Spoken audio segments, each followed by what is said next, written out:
जय हिंद दोस्तों, स्वागत है आपका जीएस रा में। मेरा नाम है अंशुमान और आज हम बात करने वाले हैं संविधान की प्रस्तावना एवं भारत संघ राज्य क्षेत्र यानी कि भाग 1 के बारे में। लास्ट की क्लास में हमने संविधान सभा का विकास कैसे होता है, संविधान सभा की कार्यप्रणाली के बारे में, संविधान सभा के जो सदस्य हैं उनके बारे में कि ये सदस्य का निर्वाचन कैसे होता है, साथ में जो भी हमारा संविधान बनकर तैयार हुआ है कितने समय में तैयार हुआ है, कौन कौन सी प्रमुख समितियां थीं, इन समितियों में कैसे मीटिंग हुई है, प्रारूप समिति के बारे में देखा। यानी कि हमने संविधान के जो एक बेस है उसको हमने देखना प्रारंभ कर लिया था। हमने इसके पहले संवैधानिक विकास देखा था और अब संविधान सभा देख ली। अब हम देखने वाले हैं कि संविधान की जो प्रस्तावना है ये हमारे लिए बहुत इंपॉर्टेंट है, क्योंकि संविधान की प्रस्तावना से 2-3 क्वेश्चन बन जाते हैं कि संशोधन है या फिर संविधान की प्रस्तावना कब किसने जो है प्रस्तुत किया था। तो कई इंपॉर्टेंट क्वेश्चन संविधान की प्रस्तावना से भी बनते हैं। तो संविधान की प्रस्तावना को देखेंगे, साथ में हम भाग 1 के बारे में यानी कि भारत संघ एवं राज्य क्षेत्र के बारे में चर्चा करेंगे। यानी कि आज से हम अपने संविधान के जो चैप्टर प्रारंभ होते हैं जिनको हम लोग भाग और अनुच्छेद कहते हैं उनको देखेंगे। यदि हम संविधान सभा की प्रस्तावना के बारे में बात करें तो इसको जो है एक राजनीतिक शास्त्री हैं जो कि N.K. पालकीवाल जी हैं, उन्होंने भारतीय संविधान जो है उसका परिचय कहा है। यानी कि संविधान सभा को संविधान का परिचय पत्र कहा है, एक भूमिका के रूप में उन्होंने इसको देखा है। और ये बात सही भी है, क्योंकि इस संविधान जो भी हमारा संविधान है इस उद्देशिका के माध्यम से हम देख सकते हैं कि ये एक परिचय पत्र है। जिस प्रकार हम एक इंडेक्स बनाते हैं ये इंडेक्स के रूप में काम करता है। यहाँ पे हम देखते हैं कि हम भारत के लोग, भारत को संपूर्ण प्रभुत्व संपन्न लोकतंत्रात्मक गणराज्य, ये जो पूरी जो भारत की प्रस्तावना दी गई है प्रारंभ में जिसको हम लोग पढ़ते हैं, यहाँ से हम देख सकते हैं कि भारत के संविधान में, पूरे संविधान में जितने भी अनुच्छेद हैं, जितने भी भाग हैं, उनमें क्या क्या चीज़ें रखी गई हैं, इन सभी चीज़ों के दर्शन हमको इस संविधान की प्रस्तावना के माध्यम से हो जाते हैं। जिसके चलते N.K. पालकीवाल जी ने इसको संविधान की परिचय पत्र के रूप में या फिर भूमिका के रूप में देखा है। यदि हम संविधान की प्रस्तावना के जो तत्व हैं, जो मूल तत्व हैं उनकी बात करें तो एक तरीके से भारत के जो संविधान है उसके दर्शन को दर्शाता है कि यहाँ की सोच कैसी रही है राष्ट्रवादी नेताओं की। साथ में ये संविधान के जो अधिकार हैं उनको दिखाता है कि संविधान में किन किन चीज़ों के बारे में बताया गया है। यदि इनके महत्व के बारे में हम देखें तो संविधान की जो प्रस्तावना है इसके बारे में, इसके माध्यम से हम संविधान के जो अधिकार हैं, जो स्वतंत्रताएं हैं, जो न्याय हैं, जिन जिन चीज़ों के बारे में चर्चा की गई हैं आगे संविधान के माध्यम से, वो सारी चीज़ें हम इस संविधान के माध्यम से देख सकते हैं। साथ में हम भारत की प्रकृति को देख सकते हैं। जो हमारे संविधान सभा के जो भी लोग थे उनकी आदर्श विचारधाराओं को हम इस संविधान की प्रस्तावना के माध्यम से देख सकते हैं। राजनीतिक मूल्य, धार्मिक मूल्य, आर्थिक मूल्य, यानी कि सभी मूल्यों के बारे में इस संविधान की प्रस्तावना के माध्यम से एक प्रारूप तैयार किया गया है, या फिर बोले कि एक ऐसा माध्यम है जो कि हमारे संविधान की जो आगे हमको पढ़ना है उसका एक प्रारूप या फिर बोले परिचय पत्र तैयार किया गया है। तो ये संविधान के जो प्रस्तावना है ये हर एक उस चीज़ को दर्शाता है जो कि जो संविधान सभा के लोग थे, यानी संविधान सभा के सदस्य थे, उनकी सोच एवं भारतीय संविधान में जो भी चीज़ें दर्शाई गई हैं आगे अनुच्छेदों के माध्यम से, उन चीज़ों का एक परिचय पत्र है। यदि हम 42वें संविधान संशोधन की बात करें, क्योंकि ये इम्पोर्टेंट है, इस 42वें संविधान संशोधन 1976 से बहुत बार कई क्वेश्चन पूछे गए हैं, डायरेक्टली भी और स्टेटमेंट के फॉर्म में भी। यदि 42वें संविधान संशोधन की बात करें तो इसमें जो सबसे प्रमुख चीज़ प्रस्तावना से संबंधित जोड़ी गई है वो समाजवाद जोड़ा गया है, बंधुत्व को जोड़ा गया है, अखंडता को जोड़ा गया है। तो ये 42वें संविधान संशोधन बहुत ज़्यादा इंपॉर्टेंट है कि ये क्वेश्चन बनता है कि पंथ निरपेक्षता, अखंडता, बंधुत्व, समाजवाद, इन चीज़ों को कौन से संविधान संशोधन के माध्यम से जोड़ा गया। तो यह 42वां संविधान संशोधन 1976 था। अगर हम समाजवाद की बात करें तो भारतीय संविधान में 1956 में अवार्डी प्रस्ताव के माध्यम से यहाँ पे सबसे पहले समाजवाद को जोड़ने का प्रस्ताव रखा गया। और अगर हम समाजवाद की बात करें तो भारत में मार्क्सवाद एवं गांधीवाद दोनों समाजवाद का मिक्सर है, यानी कि दोनों समाजवाद का मिला जुला रूप है, लेकिन जो ज़्यादा इसमें भाव रखे गए हैं ये गांधीवादी विचारधारा को रखा गया है। यदि हम यहाँ पे प्रस्तावना के माध्यम से देखते हैं कि लोकतंत्र की बात की गई है, तो लोकतंत्र के बारे में हमने चर्चा आपसे पहले ही चैप्टर में, पहले ही क्लास में कर ली थी कि यहाँ पे प्रत्यक्ष लोकतंत्र है, अप्रत्यक्ष लोकतंत्र, 2 प्रकार के लोकतंत्र है और भारत में किस तरीके का लोकतंत्र है उसके बारे में चर्चा हमने की है, जिसको आप उस वीडियो के माध्यम से पुनः समझ सकते हैं। यदि हम गणतंत्र की बात करें तो भारत में गणतंत्र भी रखा गया है, जो कि रूस की क्रांति से प्रेरित है, जो कि 1917 में होती है।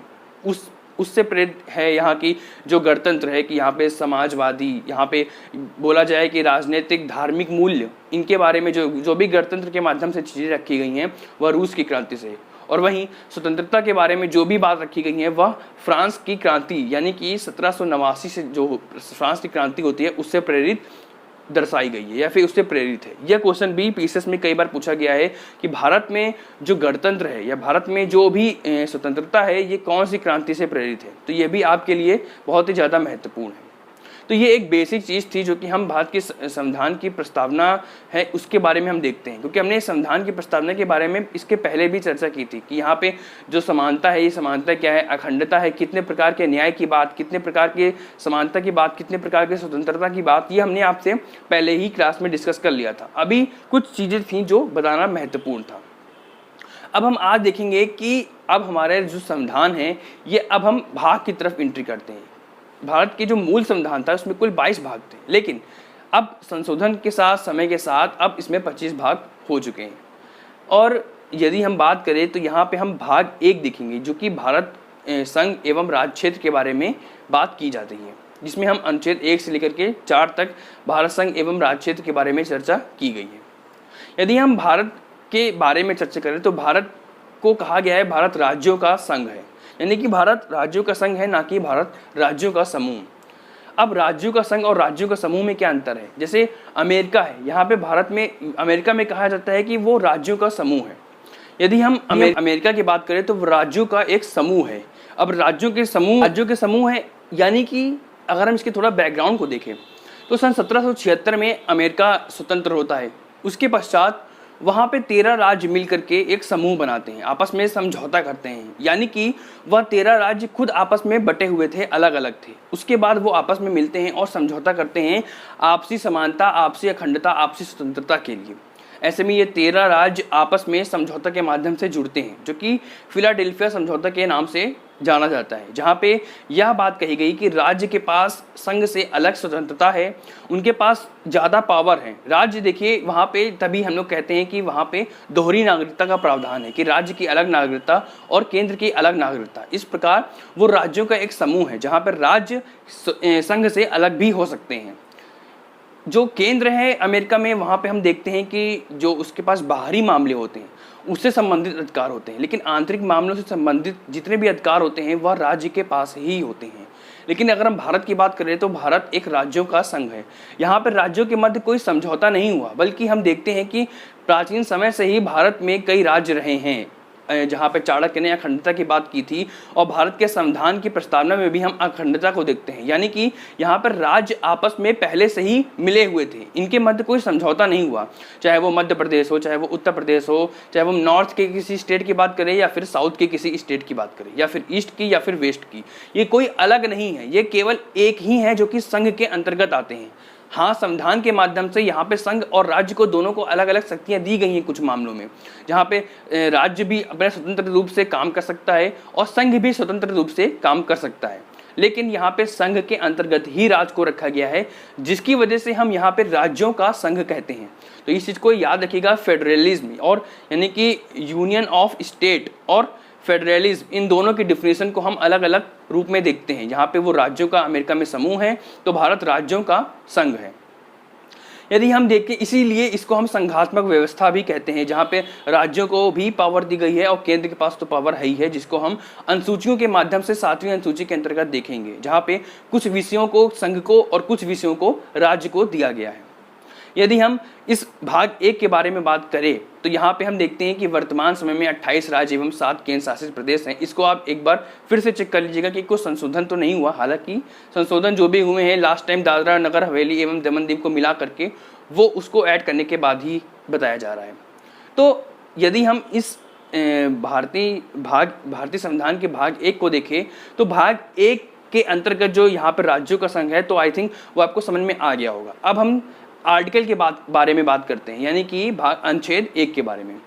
अनुच्छेद 1 के बारे में कहा गया है कि भारत जहाँ पर राज्यों का संघ है, तो वहीं पे जो राज्य हैं वो जो केंद्र हैं उनसे अलग नहीं हो सकते। ये क्वेश्चन भी स्टेटमेंट की फॉर्म में पूछा गया है, क्या राज्यों के पास संघ से अलग होने की शक्ति है? तो ऐसा नहीं है। यदि ऐसा होने लगे तो लगातार यहाँ पे ईस्ट में देखते हैं कि कई स्टेट हैं जो कि अपने अलग होने की स्वतंत्रता की बात कर रहे हैं। हम पंजाब में देखते हैं, हम साउथ में देखते हैं, ऐसे में सभी राज्य अलग होकर के अपना नया देश बना लेंगे। तो ऐसा नहीं है, भारत में जो राज्य हैं वह संघ से अलग नहीं हो सकते हैं। यानी कि राज्यों का संघ एवं जो राज्य हैं वह स्वतंत्र रूप से अलग नहीं हो सकते हैं, उनके पास अलग होने की पावर नहीं है। और साथ में संघ के पास पावर है कि वो किसी क्षेत्र को अपने पास शामिल कर सकती है या फिर उसमें परिवर्तन कर सकती है। तो ये अनुच्छेद 1 के बारे में कहा गया, संघ का नाम एवं राज्य क्षेत्र के बारे में चर्चा की गई है जो कि अपरिवर्तनीय है। अब हम अनुच्छेद 2 के बारे में चर्चा करें जो कि बहुत ज़्यादा इंपॉर्टेंट है। लगातार अनुच्छेद 2, अनुच्छेद 3 से क्वेश्चन बनते हैं। देखिए, हमें वो अनुच्छेद पढ़ने, हमें सारे अनुच्छेद नहीं पढ़ने हैं कि जहां मूल संविधान में 395 अनुच्छेद थे और वर्तमान में देखा जाए तो लगभग 455 अनुच्छेद पहुंच रहे हैं। हमें सारे अनुच्छेद नहीं पढ़ने हैं, हमें वो अनुच्छेद पढ़ने हैं जो कि हमारे लिए इम्पॉर्टेंट भी हैं और साथ में जो लगातार करंट में अब हाईलाइटेड रहते हैं। जैसे कि अभी यहाँ पे हिमाचल प्रदेश की बात करें तो हिमाचल प्रदेश में मुख्यमंत्री बनाए गए हैं, तो यहाँ से ये हाईलाइट हो जाएगा कि जो राज्यपाल है जो मुख्यमंत्री को नियुक्त करता है किस अनुच्छेद के अंतर्गत करता है, या फिर मुख्यमंत्री जो राज्यपाल को मंत्रिपरिषद के माध्यम से सलाह देते हैं किस अनुच्छेद के माध्यम से करते हैं। इस प्रकार जो चीज़ें हाईलाइटेड हैं वो हमें अनुच्छेद के माध्यम से समझनी है।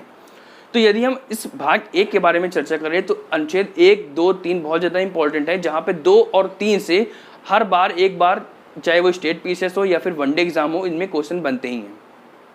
यदि हम अनुच्छेद 2 के बारे में बात करें तो यहाँ पे कहा गया है कि जो संघ है, जो केंद्र है, उसके पास पावर है कि वो नए राज्य का गठन कर सकता है या फिर किसी नए क्षेत्र को भारत में शामिल कर सकता है।